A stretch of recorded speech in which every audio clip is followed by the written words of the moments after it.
Hello everybody, my name is Daniel, and welcome to the inaugural episode of Welcome to the Neighborhood. This is going to be hopefully a weekly or bi-weekly news show about movies, everything, whether it be trailers, casting announcements, reviews, etc. And unfortunately, I wanted to make this a live stream, but my computer crashed twice, so I figured, you know what, I'm just going to record it as is. The video needs to go up. It doesn't matter if it's live or not. Salute to that. Let's see here. Oh, okay. That was Rachel Reviews Everything, who's been keeping track of my technological failures as of late. But yeah, right now we're going to start with the first segment, which is My Life in Movies. Basically just letting you know what I saw this week. And what I saw this week was Ad Astra, and I know there's so much division about this movie, and I wonder if it's a product of the marketing that made it look a lot more like Gravity and less of kind of like the slow burn that it actually is. Let's do that. Sorry if I'm looking at Twitter. I'm just trying to figure out what's going on with this. But I saw Ad Astra, and I fell in love with it.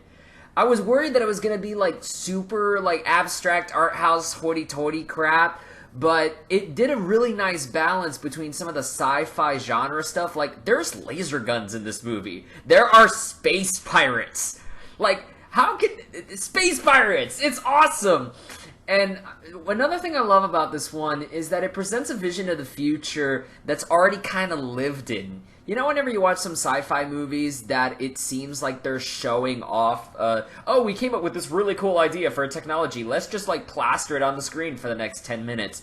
No, the people that live in this world, they live in the world. They're used to taking commercial flights to the moon as if you would American Airlines. You know, that kind of stuff I'm really interested in, and I love the production design of how it went.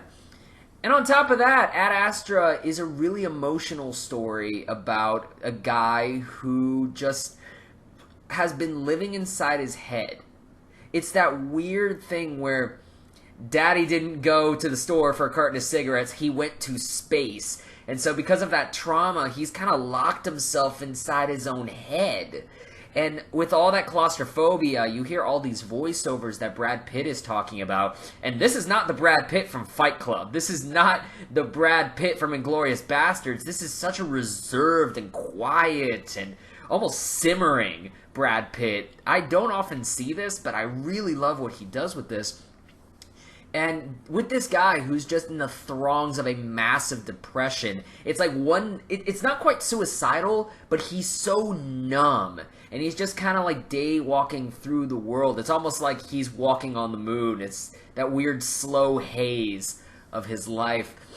And for him, he feels like space, that infinite blackness, is the only thing that's going to bring him peace. And I thought that kind of stuff was fascinating.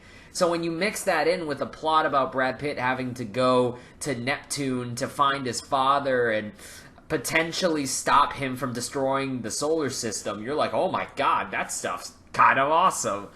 So Ad Astra just kind of struck me on multiple levels, not only from the sci-fi genre stuff, but also from the art house. Really gorgeous cinematography, a lot of long corridors and shadows. There's this amazing montage where Brad Pitt's in shadow and it looks like a web is over his face, and I'm like, I love it.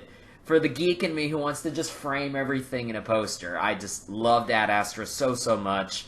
Let me know if you hated it. Let me know if you loved it too. Keep talking in the comments about that. Right now we're going to move to our first news segment, which is the triple trailer threat. This week we had 3 major trailers come out, which is Frozen 2, Uncut Gems, the Adam Sandler movie from the Safdie brothers, and the new Breaking Bad movie, El Camino. So I'm going to start with Frozen 2. I just saw all of these today. I wanted to save myself for the live stream that never happened. I saw Frozen 2, and it immediately fixed everything I never really liked about Frozen 1. And I've been trying to think about why I really didn't like Frozen 1, and I think it was because of 2 things. One of them being the kind of archetypal fairy tale thing is kind of predictable, and there's not a lot meat there. And what's worse about that is the second point, which I thought that movie moved way too fast. I didn't get enough time to hang with Anna, Elsa, Kristoff, and Olaf and really fall in love with them. It just seemed like the story was pushing them along. Where in this one, now you've got the development of Elsa's powers, you've got this mysterious forest, you've got more of the background surrounding what's going on, you've got this entire separate woodland tribe or like town of people that I assume were part of Arendelle before some kind of weird war went down. There's a lot of magic, there's like earth golems, and then Elsa rides like a water ice horse. There's a lot of cool action stuff in this. The trailer finished and I thought, it's Avatar: The Last Icebender. It's kind of rad. The one thing I'm kind of worried about is it looks like this is a very heavily Elsa-focused movie, kind of like the first one was. So I'm worried that we're going to retread to that kind of formula of Elsa goes away by herself to discover herself, and Anna and Kristoff have to follow them. But hopefully with all the extra stuff that's happening here, a lot of the more action-oriented elements that are in this, I hope Frozen 2 can really deliver. And I like the idea that Frozen is growing up with its audience, because think about it. You've got the 3 to 6-year-olds that saw the first movie. Now it's 6 years later, so they're older kids to preteens, and they're dealing with a lot more tougher material. So I'm actually really excited to see what Frozen 2 can do. That animation looks gorgeous as always. Hopefully the songs aren't as like god-awful as Let It Go. I like Do You Want to Build a Snowman better. But now, yeah, I'm excited. I'm excited for Frozen 2. We're going to move into Uncut Gems, and this movie is just... Whenever you're drunk enough, I like to call it The Walking Dead. When you're so drunk that you slip in and out of consciousness, but your body is still moving, that's kind of what Uncut Gems feels like to me. It's, from what I can tell, it's Adam Sandler wearing these awesome, like, tiny sunglasses that kind of look like Mahershala Ali in that Alita movie. And he's just a screw-up. He's a gambler, he buys diamonds, he's got this diamond-encrusted Furby, which is the coolest thing, and yet the lamest thing I've ever seen. And it's got everybody in it, just Kevin Garnett, The Weeknd shows up. This is the second trailer that Idina Menzel is in this week. So Adam Sandler has just kind of going through New York, getting himself into shenanigans and a lot of trouble because he's a gambler, he likes pushing his luck, that kind of thing. And what I really loved about this trailer is that it fused the things that Adam Sandler that I really love. That dramatic ability to really handle a movie, and also those comedic chops. If you can kind of pull him back from a lot of the goofy voices, Adam Sandler is a fantastic comedic talent. And you've got people like Lakeith Stanfield, who's wearing like Damn-era Kendrick Lamar dreads in there. A disappointing cast looks like they're having a ton of fun. Adam Sandler gets punched in the face at one point. This film just looks incredibly bonkers, and whenever December rolls around, I'm down. I always love like a neon-tinted, dirty New York movie full of shenanigans, so this looks right up my alley. And the third trailer I saw, El Camino, a Breaking Bad movie, which is coming out on Netflix and some theaters October 11th. I say some theaters because I'm going to my local theater to see this. Breaking Bad's one of the best shows of all time that I've ever seen. Just this fantastic, tragic story of a man's, like, devolution into evil. And this one is going to be centered on Jesse Pinkman right after the end of the show. And when I saw this trailer, I almost teared up. Like, it's one of the best trailers I've ever seen. Just so subtle. It doesn't really tell you anything, but Aaron Paul shows you everything. Spoilers for Breaking Bad if you haven't seen it. I'll wave my hands like this if you want to scroll past this part in the video, but I'm just going to go into spoilers right now. When Jesse Pinkman got captured by the neo-Nazis, and you see him at the end just driving away in the car crying, and you see just the abuse abuse, the torture this man has gone through. This trailer starts out like Logan. Like, there's a part where he's taking a shower and you see all the cuts on his back and just the cuts on his face, and how even though he's a young man at Breaking Bad, those wrinkles have just aged him. That torture, that pain that he's gone through. And it just made me tear up because you want Jesse Pinkman to be better. He was always that guy in the show that was always kind of teeter-tottering between the good path or the path of evil. And I thought that's kind of poetic that the movie is called El Camino. It's not just the name of the car that Jesse drives. El Camino in Spanish means the way or the path. And you hear this song in the background talking about, like, I found grace in black waters. It's definitely about a guy who's struggling to find where he needs to be in life, where he should go, how to overcome the sins of the past. And so right now you've got this giant police-wide manhunt for Jesse Pinkman, and he's trying to run away and just, I guess, find out where he needs to be. And everything they showed in this movie is just pure Aaron Paul being awesome. Aaron Paul needs all the movies. I'm guaranteeing you. This guy is amazing. And just, I'm so stoked. I am so stoked for this one. I'm definitely going to go see this opening night in the theater because the look of it, it's so worth it. I mean, if you wanted an example that TVs are crossing into the quality of the theatrical release, this is a prime example. But that's going to be it for the triple trailer threat. Right now, we're going to get into some news items of the week. And first off, we're going to talk about the Batman casting news. The Batman, the new one, directed by Matt Reeves, directing Robert Pattinson as Batman. I originally made a video when they announced that the villains were going to be Penguin and Catwoman. I fan cast those as Tom Cruise for Penguin and Elizabeth Debicki for Catwoman. But now it seems like the people don't know what villain they want to deal with. What they know of now is that Jeffrey Wright is in talks to play Commissioner Gordon. Jeffrey Wright from The Hunger Games and Westworld.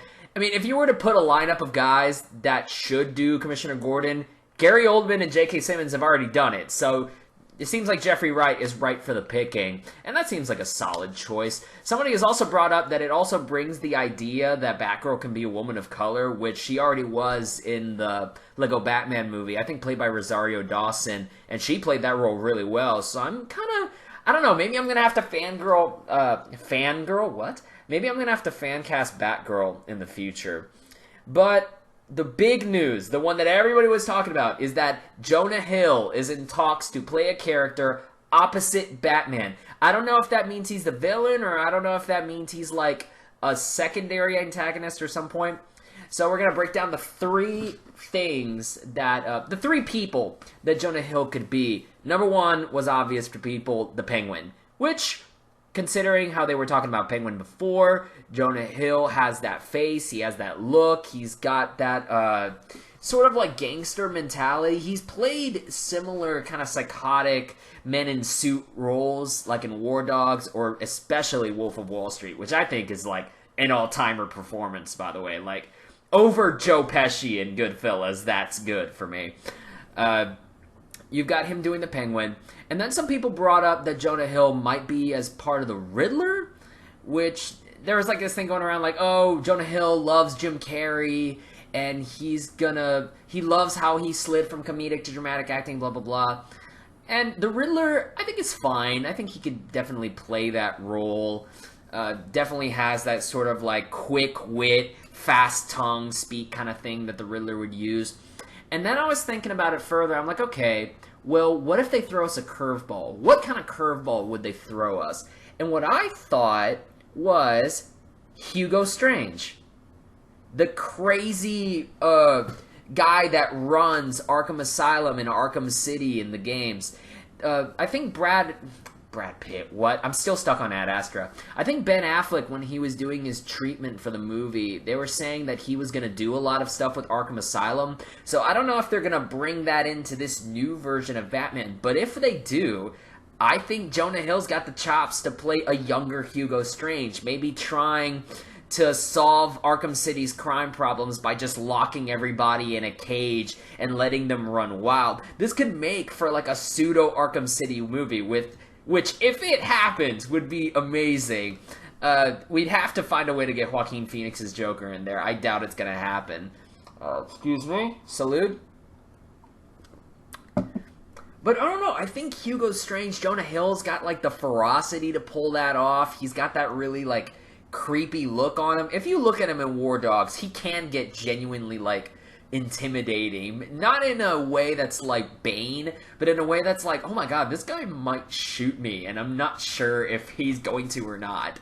So, I don't know, I really like the idea of like shaving his head and getting that beard going, and just, I feel like it'd be a cool idea to have him as Hugo Strange. We're gonna move on right now to Jurassic World 3.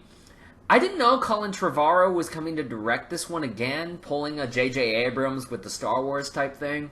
But apparently, Sam Neill, Jeff Goldblum, and Laura Dern are slated to return to their roles in Jurassic World 3. And Jeff Goldblum was already in Fallen Kingdom. He really didn't do much. But I guess what they're trying to do here is basically like reboot Jurassic Park. Because I know Jurassic World was a reboot in itself, but they're really trying to kind of bring back the old cast, kind of Independence Day resurgence it a little bit. And it's fine. Like, I'm a way bigger fan of the Jurassic World and Fallen Kingdom movies than most people are, because I think those movies are just ludicrous, and if you just let your brain kind of turn off and just go, it's so much fun with how stupid it is. And now that the dinosaurs are officially on the loose, it'd be kind of cool to see Sam Neill try to wrangle a dinosaur again. And it's not like Sam Neill's not been doing great work recently. He was in Hunt for the Wilderpeople, and that movie is awesome. So I feel like if you would get that kind of silly vibe back into Jurassic World 3, it would work really well. I also heard this thing, Entertainment Tonight reported that there's a source close to the movie set that's like, oh, the kids might come back. The people that played the kids in the original movie, they might return into their roles, which, I mean, it might be cool. I think the report said that they were interested, that nobody's actually come out and asked them yet. Again, Jurassic World isn't going to be out for another 2 years, so there's a lot of time left to figure out what the movie really is going to be. And considering how crazy Fallen Kingdom left the series on, I'm just going to sit back and enjoy the ride and watch Chris Pratt and Sam Neill ride raptors together into the wind like cowboys. You know, what if they made it a Western? That'd be kind of rad. Put a cowboy hat in a pterodactyl, see what happens. Right now we're going to talk about Fantastic Fest, which is a genre film festival that took place in Austin last week. It's this big festival, a lot of people came out for it, and you've got, movies like Knives Out and Parasite that premiered there. 2 rave reviews. A lot of people love those films. Parasite got so much love that the actual theater at the Alamo Drafthouse in Austin was now renamed the Bong Joon-ho Cinema, and you just saw him there, like, with that, like, kind of calm but, like, knowing smile on his face. He goes, like, yeah, I know I've made an awesome movie, right? Yeah, that was, that premiered there. The Lighthouse also had a screening there, and I knew a couple people that went, and they were like, yeah, The Lighthouse is legit. The Lighthouse is awesome. So that one's my most anticipated movie of the year, by the way. Seeing that trailer, seeing how weird it was, just 2 of my favorite actors, Pattinson and Dafoe, going at it. It's going to be a great time. Right now, I'm going to talk about some movies that you might not have heard of from Fantastic Fest, but they sound really cool. So, I've got 5 of them here. Number 1 is VFW. Now, this is a siege thriller, kind of like John Carpenter meets some, I don't want to say zombie, but it kind of sounds like that. What it is there's this drug that's plaguing America, and these crazy drug-addicted people are trying to break into this VFW, I think to get the stash that was left over. And the VFW is run, or in the VFW, there are a bunch of vets hanging out, and they basically, like, you're not going to mess with our hall post, we're going to gun you down. and it stars Stephen Lang, the guy from Don't Breathe, the blind guy, and a bunch of other fantastic dudes. This sounds gory, this sounds fun, this sounds insane, and I'm just really excited to see this kind of siege movie really get the proper treatment. I think the last one of these that I really saw was The Purge, and that movie sucked. So I'm actually excited to see like this really bonkers old dudes fighting druggies movie. The next one we've got is a really weird concept, but I kind of love it. It's called The Pool, and I think it's from Malaysia. And the simple fact is, it's a guy stuck in a 6 meters. Is that like 9 feet? Somebody translate that for me into American. It's a 6 meter deep pool this guy is stuck in with a crocodile. That's the movie. Like, it's such a simple idea, but according to people that saw it, like, the movie does really well with that idea. So it sounds like a short that got puffed up, done pretty well, and considering the success of Crawl this summer, this kind of underrated smash hit, I'm actually really down for something that is so simple, but could be really good. I mean, think about it. 47 meters down, The Shallows. This actually seems to fit in a trend. I feel like this movie actually would get pretty good box office just because people want to see a dude fight a crocodile. Steve Irwin's dead. Like, let's watch this. Next one I have is this movie called, it's spelled V-H-Y-E-S. I want to say, oh, wow, I'm stupid. V-H-Yes. Is that how you pronounce it? I don't even know. What it is this weird movie where I think it takes place in the 80s, and this 12-year-old is recording home videos and TV movies and TV spots over his parents' wedding video. And so what it does is this kind of recreation of what it's like to be a kid in the 80s, recording these bonkers movies and these weird commercials. It's kind of just this, like, slice of life in the 80s as told through a genre fan. And from what I heard, it's not a very long movie. I think it's like 70 minutes long. But I've heard it's a really inventive idea. I kind of like the concept of it. And if it's done really well and the people that are in it are entertaining, I would actually really dig it. So yeah, VH, yes. Can't believe... I've been looking at that thing for 3 days trying to figure out how to pronounce it. This next one here is called Color Out of Space. This is the Nicolas Cage movie that came out. Because, of course, if you're going to go to Fantastic Fest and you're going to have a genre film festival, you need the almighty Cage. And this movie is based off of a short story by H.P. Lovecraft about this meteorite that lands in the farmland, and it starts puffing up the vegetables, but it also makes it kind of toxic, and also starts to infect the animals around.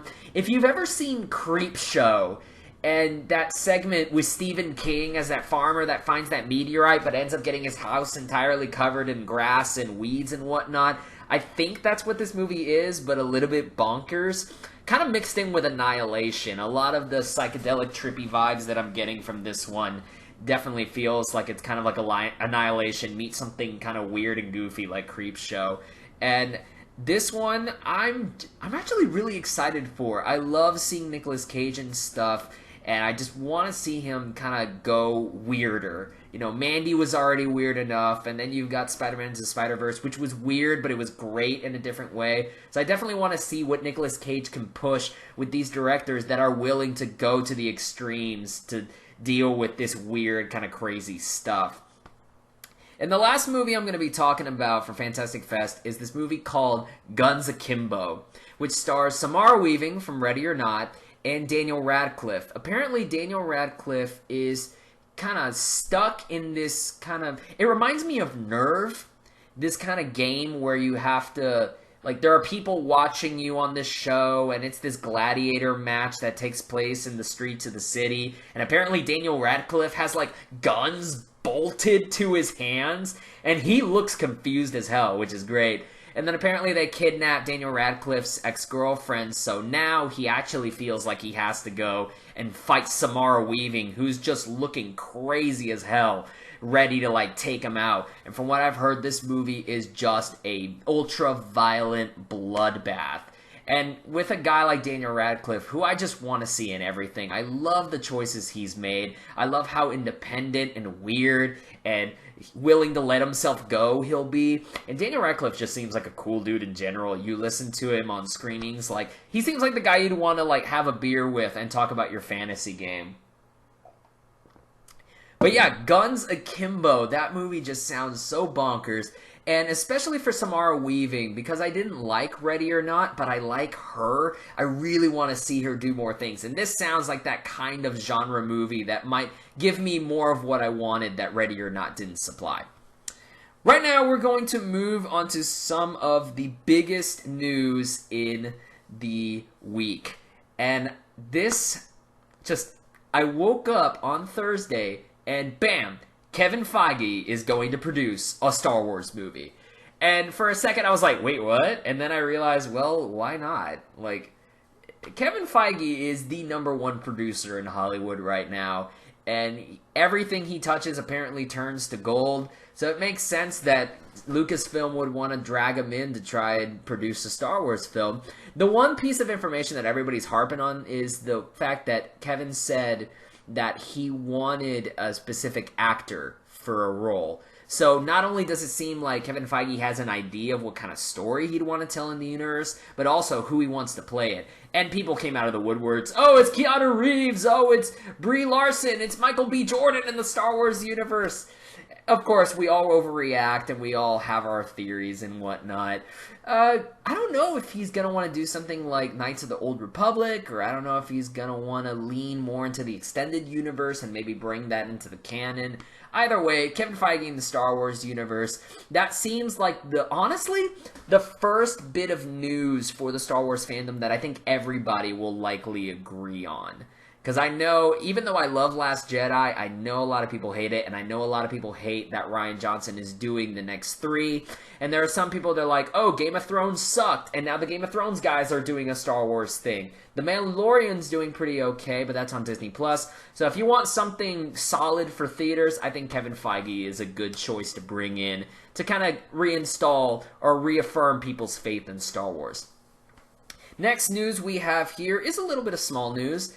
These next 2 are actually ones that I just found out today. So, the Uncharted movie has gone through a bunch of different directors. The last one was Dan Trachtenberg, who had done 10 Cloverfield Lane, but he left the project. Tom Holland is still set to be cast as young Nathan Drake, which doesn't, like, Nathan Drake look like Nathan Fillion? I don't know what they're doing with this. I don't know if they're doing a prequel. If you know, let me know in the comments. But now the director that they got is the director of Bumblebee, Travis Knight. And that sounds like a fantastic choice to me. I know Travis Knight from Kubo and the Two Strings, which is one of the best movies of the decade. So emotional, so fun, a fantastic adventure, well crafted. And Bumblebee was solid, like really solid. I actually really dug it. So I'm excited by these news, and hopefully, considering Travis Knight's record of making good films out of properties that, you know, were kind of misaligned, or what's it called? Considering his track record with a property that a lot of people were completely ready to give up on, the Transformers franchise, and considering the troubled production history of this Uncharted movie, I think Travis Knight can really reel this together and bring a good movie out. He has a great sense of fun and a great sense of craft, practical craft, because most of his work has been with Laika, this stop-motion company. So I definitely think that Uncharted has a good guy behind the helm. However, and let me take a sip for this. Right now, we're going to talk about the biggest news of the week, so I'm going to need to take a good gulp for this one. Alright. I've been burying the lead enough. The newest news. I woke up this morning. It had already happened. Spider-Man is back with the MCU. Disney and Sony have reached a deal to finish that trilogy of home Spider-Man movies. And apparently this is going to come out in July of 2021. So again, we've got a stacked summer for 2021 with Jurassic World 3 and now Spider-Man, whatever else is coming out in 2021. But Yeah, Tom Holland is back. Tom Holland posted that amazing scene from Wolf of Wall Street where he says he's not leaving. And I knew this was going to happen. Are we really shocked that Sony and Disney came to some sort of a deal? You know that for this property, this game of chicken eventually had to stop. There's no way that would just crash and let the whole thing implode. And for right now, I think it's just one movie that Kevin Feige, again, the man of the hour, is coming back to produce. So I don't know if the idea is that we're just going to give Spider-Man one last 3-movie hurrah in the MCU and then take it back. This also came coupled with the news that Sony was developing like a Madam Web movie, so they're back to their old ways of trying to get every character in the Spider-Man universe a movie, like Oprah over there. Maybe Oprah is running Sony. Get a live-action Morales movie on the way, too. Oh, sidebar. So, if for a live-action Miles Morales movie, I want the guy that won the Emmy from When They See Us, Jarrell Jerome, the Afro-Latino guy. I think he's Dominican. He's from the Bronx. He was also in Moonlight as the teenage Kevin. That dude, if you put him in a Miles Morales suit, I guarantee you it'll make bukus of money. Anyway, this new Spider-Man movie... I don't really think it changes too much of what was going on. I can imagine that regardless of who was going to run this kind of show, John Watts and the rest of the creative team behind the movies already had the idea of where they wanted to go with this series. It was going to be a little bit tougher with the elements of the MCU kind of taken out, but I definitely think they could have worked around all this, especially if Spider-Man 3 is looking to be more of a personal, intimate Spider-Man in New York story. You can kind of ride around that.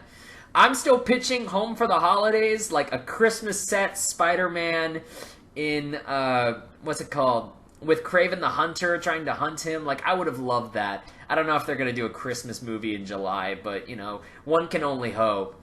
It's also kind of weird. It seems like it's kind of early. Like maybe 2 years down the line. What is it? It's almost October 2019, and they're supposed to pump this thing out in July. I don't know if they're going to fast-track this movie. I feel like it's going to get pushed along. I definitely feel. So if it gets pushed along to December, just know that I'm probably Nostradaming this into the world and getting Kraven the Hunter in a Spider-Man Christmas movie. I don't know, it's as big of a news as this was, this doesn't really seem to faze me, because I kind of think that some version of this was always going to happen. The one thing that seems right is that, yeah, they would only do one movie. I don't know if maybe after the success of the next Spider-Man MCU movie, if they're going to want to renegotiate again? Maybe? Not sure, because Spider-Man in the MCU would definitely be something that could last for a really long time. So I guess we'll just have to wait and see with the news. We'll have to wait and see with the new movie and the release and how that happens. Likely, I bet you we're going to have this conversation a couple years down the line. And that's going to be it for news topics. Right now what I'm going to do is the segment that I want to close the show out with every single time. Call it the Neighborhood Shoutout. So, this week, I've got 2. I'll normally only have 1, but I feel like this first one is incredibly important. I think earlier this week, Sid Haig, the actor who played Captain Spaulding in Rob Zombie's House of a Thousand Corpses, The Devil's Rejects, 3 from Hell. He was also in a small role in Jackie Brown and Kill Bill Volume 2. He unfortunately passed away at the age of 80. He was beloved by the horror and cult cinema communities. He just seemed like a really good guy that loved what he did and just did everything. So many projects, so many TV shows, and so many movies over the years. And with that revival that Rob Zombie brought to his career, I read this post by Zombie who was saying, like, wow, Haig really appreciated and just loved the fact that his career, for an actor in his 60s, now he had a resurgence with this horror stuff. And Captain Spaulding was easily my favorite character in The Devil's Rejects. Funny dude. Just this despicable human. But it was just so much fun to watch. And honestly, it's a massive shame. And all my condolences go to Sid Haig's family. And here's one for the Captain. we do like clowns. We do think they're funny. And my last shout out here is going to be to a YouTube creator, one that has supported me since damn near day one. I told myself I would do this type of show if I had like 100 subscribers. That was the minimal goal that I gave myself. Like, whatever, I'll get to that maybe in like 2 months, 3 months, all the way down the line.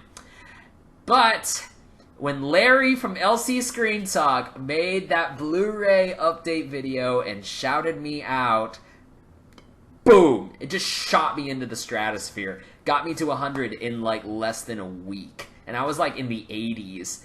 And so my neighborhood shout out goes to Larry from LC Screen Talk. Thank you so much for supporting the channel. Thank you for your actions and giving me that signal boost that ultimately brought me over the hump to where if I want to tell people what my YouTube URL is, it's not like a bajillion characters. But thank you so much, bud. You've always been there. You've always shouted me out. You've collabed with me multiple times. I've collabed with you. It's just... Larry's the dude. Larry is that dude. He's one of the nicest guys on YouTube. So if you don't know who Larry from LC Screen Talk is, turn this video off now and go watch an LC Screen Talk video as I frantically wave my arms around. But yeah, that's gonna be it for the name. Sorry, that's gonna be it for Welcome to the Neighborhood Part 1. I kind of like this rambling style content. Let me know what you think about this. I don't think I'm going to be able to live stream these in the future just because my computer is a delicate little ninny. But I like this idea of kind of rambling and letting on and talking about the week with you. So if you like what I do, go ahead and subscribe to keep talking with me about movies and sharing your thoughts. Follow me on Twitter at DanielBerrios93. I'm going to have all these links in the description. Follow me. If you have some news that you want me to talk about, go ahead and just hit me up, DM, or at me and send a tweet and be like, hey, can you cover this in the next episode? I likely will. So, yeah, thank you very, very much for watching. I genuinely appreciate all the support. Y'all take care, and I'll see you around.